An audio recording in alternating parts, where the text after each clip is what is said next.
Hello and welcome back to Aetheral Space 7.13 Silver Vision. We're back a little bit late. It's going to be later in the day when this comes out, but yes, deal with it.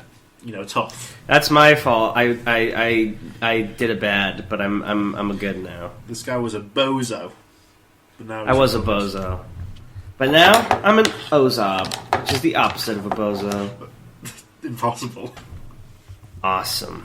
Alright, you ready to read? And I'm getting DMs like the minute we start recording. FML. Get them. All right. Slide them out of your DMs. This is the curse of popularity. I just get so many DMs. You guys wouldn't get it. Come on, ladies. Get on my DMs. I got stuff to do. I really do get a bit too many DMs. Like, I already had a lot, and now every now and then I'll also get DMs from, like, random people I don't know. Whether it's a scam or it's, like, for the channel. For some reason you've, like, taken off the role of, like, my secretary as well. Yeah, they're like, can you just tell Tan? It's like, no, I can't. You can tell him. What? Sorry, just really mean right now. Yeah. Meanwhile, Tan's meeting, watching anime. watching Lucky Star for the 10th time. 5 o'clock. There's a new episode of Monkey Star Nightmare. Wait, what? A new episode of what? Monkey Star Nightmare. I just came up with it. Monkey Star... Oh, I thought it was a real thing. I was really excited to see what that was about. Anyway, we're here for Aetheral Space now. Rico's hand shook as he sat alone in the quiet, dark room, the walls slowly closing in on him. When had it gotten this bad? It was difficult to remember. At first, he just indulged himself in bubble as a way to escape the daily stresses of his life, the grooming to succeed his mother in the family business, the grueling training to protect himself from their enemies, and the disgusting nature of the powers he'd been told to develop for that purpose. At some point, though, the bubble had become something he needed rather than something he wanted. If his family hadn't been the Elephant Clan, Rico had no doubt he would have ended up as some half-lucid junkie slumped in an alleyway somewhere. Still, with the way things were going, that future seemed to become more and more likely, if he even survived long enough to find that grotty alleyway. The chances of him ending up with a knife in his guts were pretty much even now. Better fix that in the final product, too. Yeah, I will. His fingers fidgeted together, like they were trying to work at some invisible puzzle. He could protect himself, if nothing else, he could do that. Tiny Garden was a horrible, awful ability. I'm sorry, I know we're in the middle of reading, but did you see the picture I sent you the other day? Which one? Hang on, I'll repost it. I'll describe it to the viewers. What else this guy sent me? Well,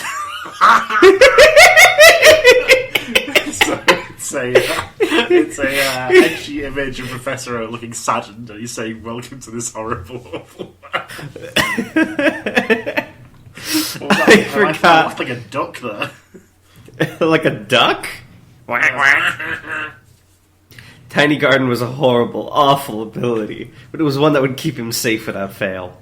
Once Rico and this group he'd somehow become attached to had arrived at this back alley hospital, they'd quickly thrown him into this dark storage closet before anyone could get eyes on him. It was clear to see why. The doctors here were not the scrupulous sort. There was no telling what they'd do with someone dangling 100,000 stater right under their noses. Itches spread across his arms like worms crawling under his skin. This was the worst part. That itching would spread out deeper and further until Rico indulged himself again. Before long, he was willing to bet he wouldn't be able to move. Someone spoke outside. Rico's head jerked up, peering through the darkness at the wooden surface of the door. Had his pursuers found him? His aether oozed around him, Tiny Garden ready to reach out and transform any assailant into a bubbling pool of meat. All he had to do was touch them when they weren't expecting it. The door opened, sickly light flooding in, and Rico stood up from his chair, ready to respond with any attack.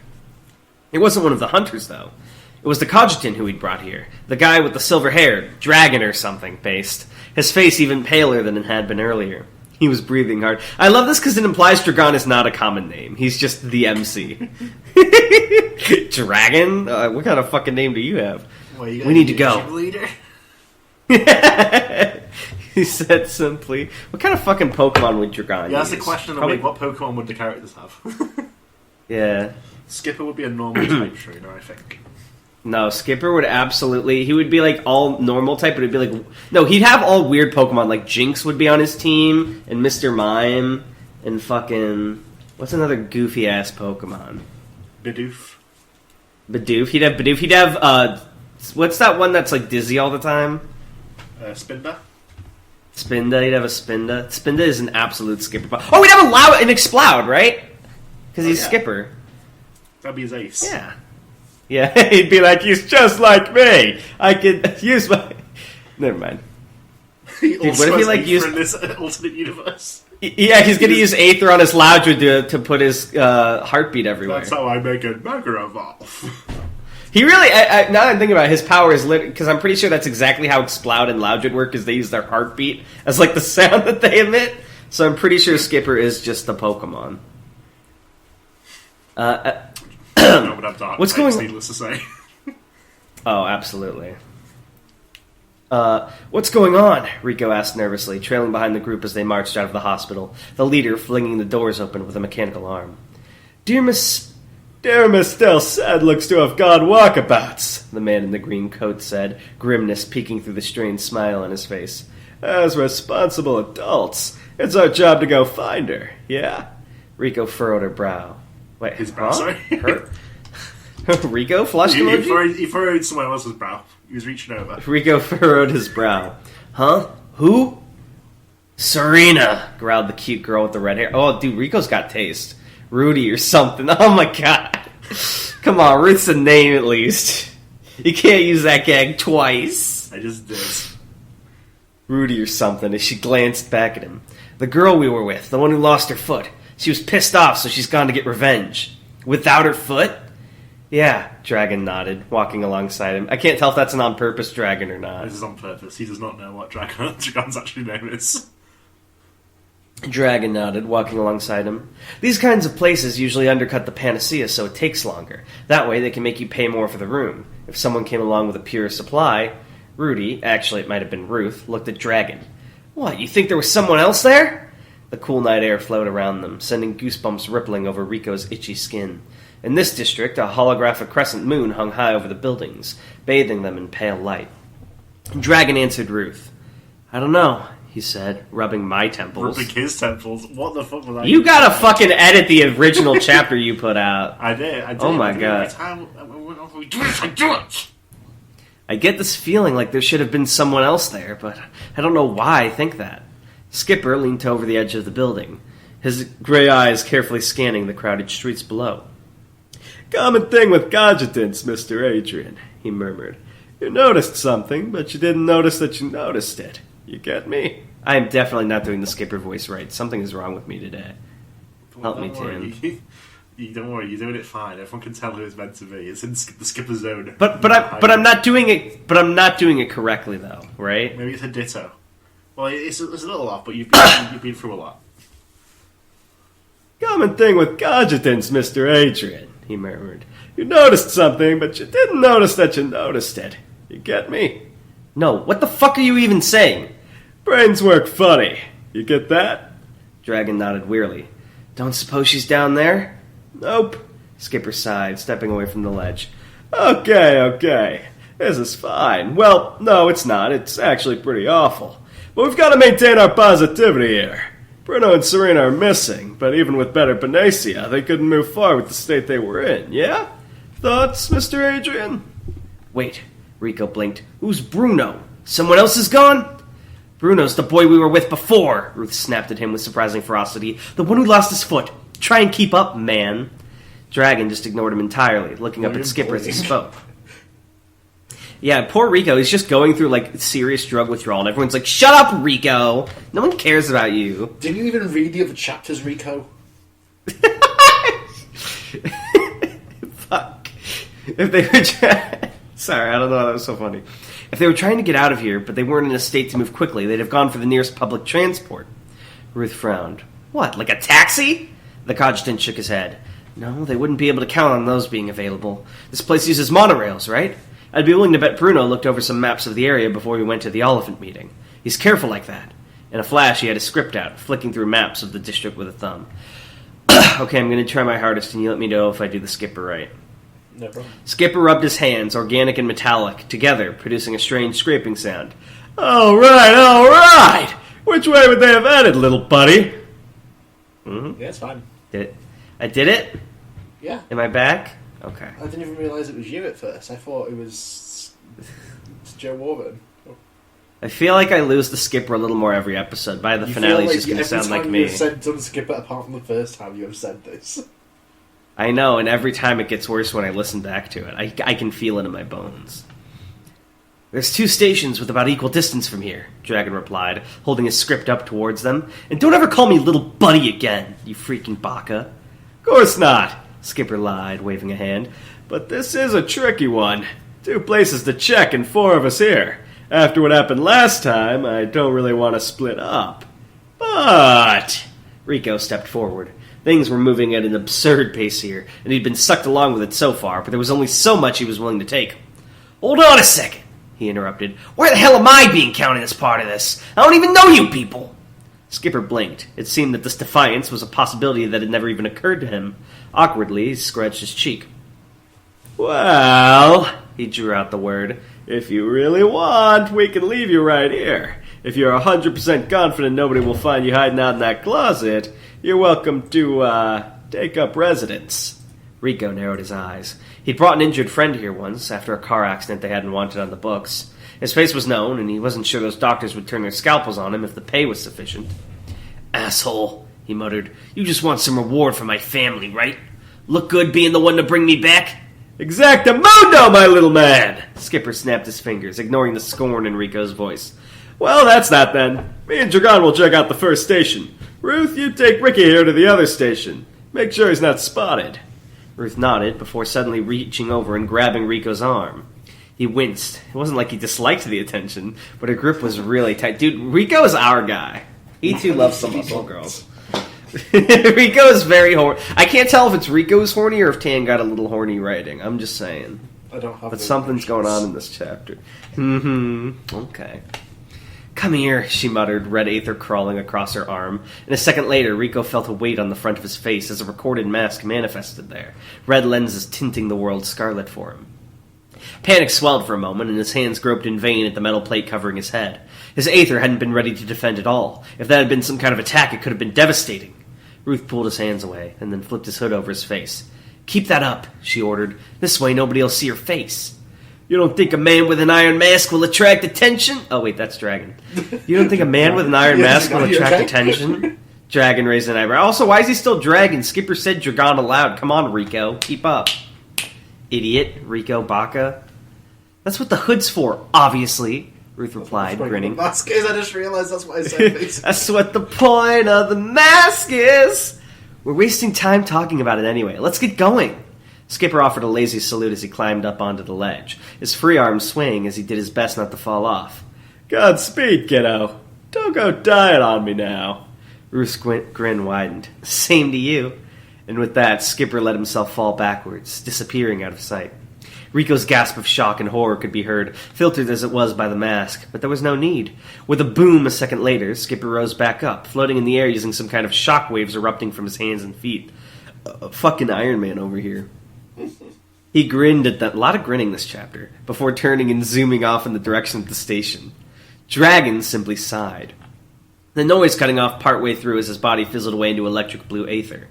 After a second, it was like nobody had even been standing there at all. Before Rico could so much as ask what the hell he just witnessed, Ruth had seized him by the hand and pulled him away with horrifying speed. If he wasn't an aether user, Rico was sure his arm would have been pulled out of his socket just from that. The chase was on. Popcorn. Scout greedily accepted the bottle of water offered, gulping down half of it before passing it down to his prone cousin, who sipped it much more conservatively. With the help of the new arrival, the orange-haired young man named Lionel, they managed to limp out the crater and make their way into the sewer systems that ran through the district. It wasn't nearly as disgusting as it sounded. Waste disposal was given a huge chunk of the budget on the cradle, so these systems were pretty hygienic. A little more than sterile maintenance tunnels with secure pipes running alongside. The pipe was hard against the back of Scout's head as he leaned back, but he had no energy to seek a better pillow. Thanks, he panted, looking up at Lionel. The other man glanced up and nodded. I don't think I've ever actually done this voice before. No problem, he said, cleaning out the insides of his weapon with a handkerchief. Like I said, you two looked like you needed a hand. Wait, is Lionel not, what's his face? He said his name is Lionel. We know that's not. Lionel's not his name. Yeah, don't worry. Kat doesn't have a set voice. It's just whatever aspect he is. That's the excuse. Yeah. Scout wasn't sure why, but he felt like he could trust this person. Something about him just made that sound right. What is he, like, honesty? Is this Cot's honesty? Chloe wiped her mouth with the back of her hand as she finished a bottle of water, putting it down on the ground. How did you know to find us, though? And why did you help us? Lionel scoffed. That explosion wasn't exactly quiet. I followed the noise and found you two. That made sense. Even if someone wasn't looking for them specifically, the explosion caused by releasing Perfect Palisade Princeton was substantial. The policemen started to arrive as they'd snuck away. I just want there to be a chapter where, like, someone shortens the name of his technique and it, like, visibly frustrates him. Yeah, he starts attacking. Yeah, like, he gets the vein on his forehead. It's like when Josuke gets his hair made fun of. He's like, oi, oi, oi. About my Perfect Palisade Princeton. I just said you could call it something simpler, like Palace, or Perfect Palace, even. It's time for room service. You haven't answered the second question, Chloe persisted, narrowing her eyes. Why did you help us? There's no way you don't know about the Hunter game. Lionel hesitated for a moment, glancing away. I mean, is it that hard to believe there's people who care about more than money? Who care about doing the right thing? He said that, but the real answer was obvious. You work for our grandpa, right? Scout said, interrupting. Abraham Oliphant. He'd hired you to come and protect the family here. Lincoln smiled sheepishly. Do you mean Lionel? Smirked. Or Lionel smirked. Oh, yeah, who the fuck is Lincoln? He's the 16th president, Tanhony, and he was actually pretty important. So Lionel check smiled sheepishly.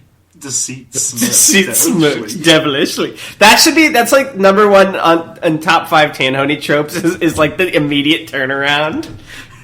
That obvious, huh? Lionel laughed nervously, rubbing the back of his neck. Yeah, that's right. I work for your grandfather directly. He ordered me to come out here to the cradle and make sure everyone's safe and secure before he arrives. Before he arrives? Chloe sat up. You mean he's still coming here, even with everything that's going on? Lionel sighed. For people in this line of business, you can't afford to be seen as weak. He's got no choice but to come, really. Otherwise he's as done for as if he got a bullet in the head. Everyone's got it tough, huh? Scout sighed, staring up at the cold ceiling. What's the plan, then? How are we going to stay safe?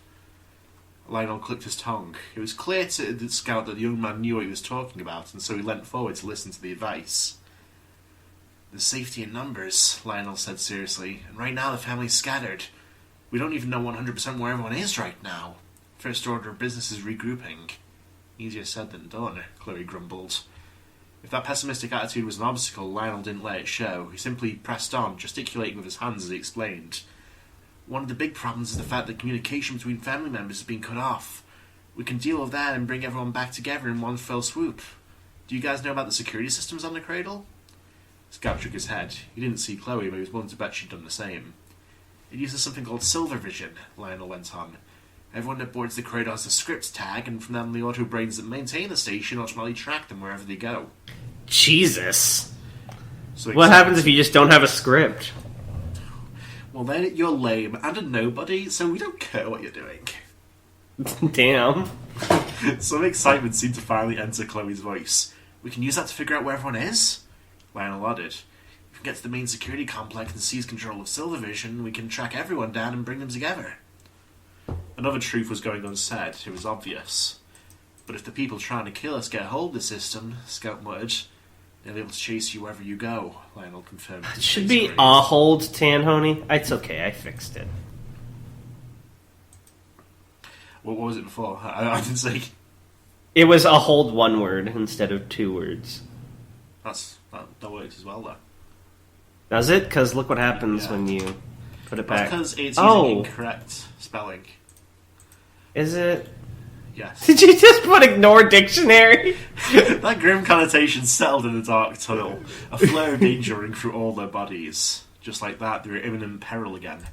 Scout's body was so tired, it felt as his bones were about to crumble into dust. How much more could he really do tonight? How much more was he expected to do? He began, not knowing what words would leave his mouth. We'll do it, Chloe said firmly as she stood up, her face grave. We'll make it happen. Scout looked up at his younger cousin for a second, his face blank, before a quiet chuckle left his lips. Look at him. Was he really going to let himself be shown up like this? There's nothing manlier than looking after your own. He stood up, ignoring the protest of his body. Let's get going, he grinned. From here on, they'd start the process of turning things around once and for all. Lionel smiled and nodded. What I find interesting is, for like essentially the Mafia, you've painted them so far in a pretty likable light. Like, there's been brief... Yeah. Yeah, I get There's you. been... Sorry, I didn't mean to interrupt. There's like been some brief mentions of them being scary, but now that we meet them, they're not so bad. And I'm wondering how much of that is just like this enemy is worse, or like a matter of circumstance, or how much is it like how criminal are they really if they're opposing the supremacy, or like what exactly the intent is. But I've definitely noted it. Like, we haven't even had at least one token family member who's like, I love fucking people up. I just love getting kids high on drugs. Like, nothing. They've all just been like, Well, I love it's honor a in my business family. more than that, really. Yeah. Yeah, it's very interesting to me. And I'm wondering how much of a role they'll play in the future, because they've been mentioned before this arc and have been relevant. So, just curious. But there's one last paragraph I see. What a pair of fucking idiots. Deceit grinned to himself as he led the pack. Things were going better than he could have ever hoped. He'd barely even had to use his ability, and he already had them eating out the palm of his hand. Executing the plan would be no issue. What's his ability? We don't know. First he'd do as he said he would. Then he'd bring them together. And then it was time to really have some fun. Well, considering that Scout said for some reason he felt like he could trust him, I assume his Aether ability is like honeys his words so they sound more reliable or something. Maybe that is part of it.